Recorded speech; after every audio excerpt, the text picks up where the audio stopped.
వద్దన్నారు. పార్టీ నేతలు చీకొట్టి ఒంటరిని చేశారు. సొంత అనుచరులే హ్యాండ్ ఇచ్చారు. మొత్తానికి నగరిలో మాజీ మంత్రి ఆర్కే రోజారెడ్డి ఒంటరయ్యారు. ఇలాంటి పరిస్థితుల్లో ఆ ఫైర్ బ్రాండ్ దారేటు అప్పుడు జిల్లాలో ఇదే హాట్ టాపిక్ గా మారింది. 5 ఏళ్లుగా ప్రభుత్వంలో కీలకంగా వ్యవహరించిన ఆమె ఓటమి తర్వాత కనిపించకుండా పోయారు. దీంతో ఆమె భవితవ్యంపై పెద్ద చర్చ జరుగుతోంది. ఆమె మళ్లీ మొహానికి రంగులు వేసుకుంటారా? బుల్లితెరపై తలుక్కుమంటారా? రాజకీయ సన్యాసం తీసుకుంటారా? అసలు ఆమె నెక్స్ట్ స్టెప్ ఏంటి?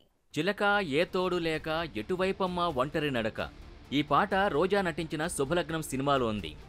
ఆ మూవీలో ఆ పాట ఆమెకి బ్యాక్గ్రౌండ్గా ప్లే అయింది. ఇప్పుడు అదే సాంగ్ ఆ సినిమాలో నటించిన మాజీ హీరోయిన్ రోజారెడ్డికి సరిగ్గా సింక్ అవుతుంది. ఓటమి తర్వాత ఇప్పుడు ఆ పాట ఆమెకు సరిగ్గా సెట్ అయిందనే సెటైర్లు వినిపిస్తున్నాయి. తెలుగు రాజకీయాల్లో నగరి ఎమ్మెల్యే ఆర్కే రోజా అంటే ఫైర్, ఫైర్ అంటే రోజా అన్నట్టు నడిచింది. గత 10 ఏళ్లలో ప్రత్యర్థులపై ఆమె చేసిన విమర్శలు అంత ఘాటుగా ఉండేవి. ఆ నోటి దూకుడుతో ఆమె బూతు మంత్రుల లిస్టులో చేరిపోయారు. ఈ కాసుల జడిలో తడిసి నిరుపేదైనావే చిలక, ఏ తోడు లేక ఎటే బొమ్మ ఒంటరి నడక, తెలిసి అడుగేసినావే ఎడారంటి ఆశల వెనక. ఏ అంశం మీదైనా ప్రత్యర్థుల్ని ఏకిపారేయడం రోజా స్టైల్. రెండోసారి ఎమ్మెల్యే అయిన తర్వాత మంత్రివర్గంలో చోటు దక్కకపోవడంతో తీవ్రస్థాయిలో అలకబోనడంతో జగన్ ఆమెకు కీలకమైన ఏపీ ఐఐసీ చైర్మన్, ఆ తర్వాత పర్యాటక శాఖ మంత్రి పదవిచ్చారు. చంద్రబాబు నుంచి పవన్ కళ్యాణ్ వరకు ఆఖరికి వారి కుటుంబ సభ్యులను కూడా వదలకుండా నోరు పారేసుకున్నారు రోజా. చివరకు తమిళ సూపర్ స్టార్ తలైవా రజనీకాంత్ను సైతం రోజా వదల్లేదు. ఈరోజు నేను సూటిగా అడుగుతున్నాను రజనీకాంత్ గారిని, నిజంగా చంద్రబాబు నాయుడు ఎన్టీఆర్ గారిని వెన్నుపోటు పొడిచిన విషయం మీకు తెలీదా? ఆయన గెలుచుకున్న ఎమ్మెల్యేలే ఆయనకి రివర్స్ అయ్యి అసెంబ్లీలో ఆయనకి కనీసం మైక్ కూడా ఇవ్వకుండా ఆయన ఏడుస్తూ అసెంబ్లీ నుంచి బయటకు వచ్చింది నీకు తెలీదా? లేదంటే ఎన్టీఆర్ గారు ఆ తర్వాత మీటింగ్ పెట్టి నా అల్లుడు చంద్రబాబు నాయుడు పెద్ద దొంగ, తడిగుడ్డలతో గొంతులు కోస్తాడు, జామాత గ్రహం అని చెప్పింది మీరు వినలేదా? వినలేదంటే నేను సీడీలు పంపిస్తాను, ఒకసారి చూడండి. ఎందుకంటే ఎన్టీఆర్ లాంటి గొప్ప వ్యక్తి అందరికీ తెలుసు, మీరు చెప్పాల్సిన అవసరం. ఇప్పుడు ఆ మాజీ హీరోయిన్ బొమ్మ రివర్స్ అయింది. ప్రత్యర్థిగా పోటీ చేసిన టీడీపీ అభ్యర్థి గాలి భానుప్రకాష్ చేతిలో 45,000 ఓట్ల తేడాతో దారుణ పరాజయం పాలయ్యారు. 10 ఏళ్ల ఎమ్మెల్యేగా ఉన్న రోజాకు నగరి వైసీపీ నేతలతో సఖ్యత లేదు. ఎంతసేపు జగన్ మెప్పు పొందడానికి అన్నట్టు ప్రత్యర్థులపై నోరు పారేసుకోవడానికే టైం కేటాయించారు. ఆ క్రమంలో సొంత నియోజకవర్గంలో సొంత పార్టీ నేతలతో కూడా గిల్లికజ్జాలు పెట్టుకున్నారు. నియోజకవర్గ అభివృద్ధి, సమస్యల పరిష్కారంపై దృష్టి పెట్టిన పాపాన పోలేదు. అధికారాన్ని అడ్డం పెట్టుకుని సొంత ఆదాయం జబర్దస్తుగా పెంచుకున్నారు. నువ్వెవ్వడివి అని అడుగుతున్నా.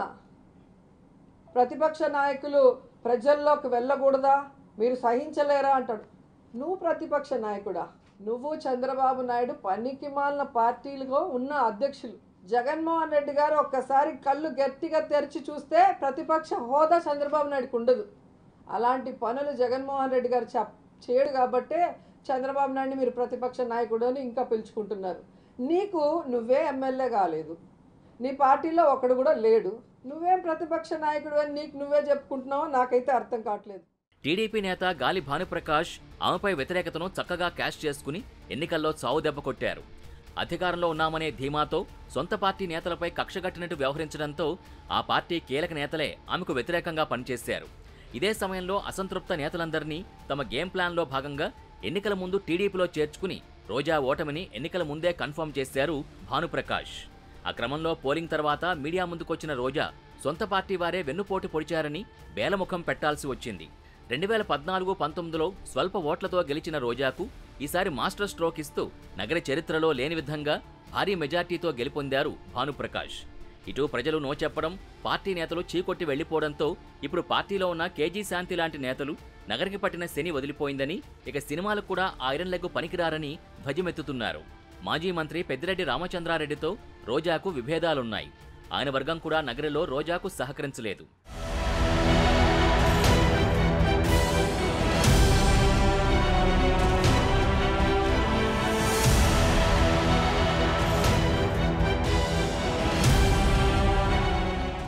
దానికి తోడు టీడీపీ అభ్యర్థి భానుప్రకాష్ పై ఎన్నికల ముందు కర్రలు రాడ్లతో దాడి చేయించడం, వాహనాలు ధ్వంసం చేయడం లాంటి ఘటనలతో నగర తెలుగు తమ్ముళ్లు రోజా టీంపై కసితో రగిలిపోతున్నారు.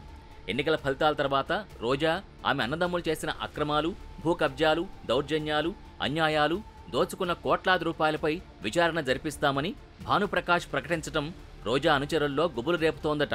టీడీపీలో చేరిన రోజా వ్యతిరేక వర్గీయులు కూడా రోజా అక్రమ దందాలపై విచారణ జరిపించాలని, ఆధారాలు తామిస్తామని అంటున్నారు. ఇలా ఇంటా బయట సమస్యలు చుట్టుముడుతున్న నేపథ్యంలో రోజా మాత్రం ఫలితాల తర్వాత సైలెంట్ అయిపోయారు. ఎవరినీ కలవడానికి ఇష్టపడలేదట.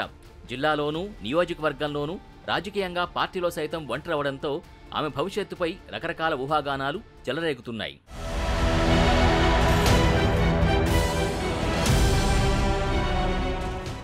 ఆమె రాజకీయాల్లో కొనసాగుతారని కొందరు అనుచరులు అంటుంటే, మరికొందరు మాత్రం సినిమాల్లోకి తిరిగి వెడతారని చెబుతున్నారు.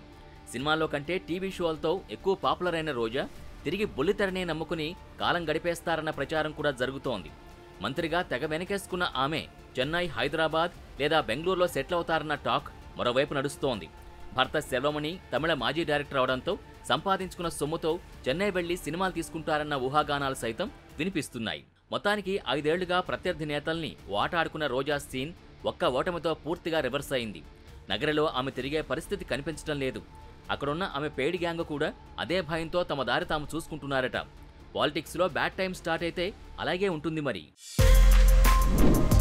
For more videos like this, subscribe Big TV channel.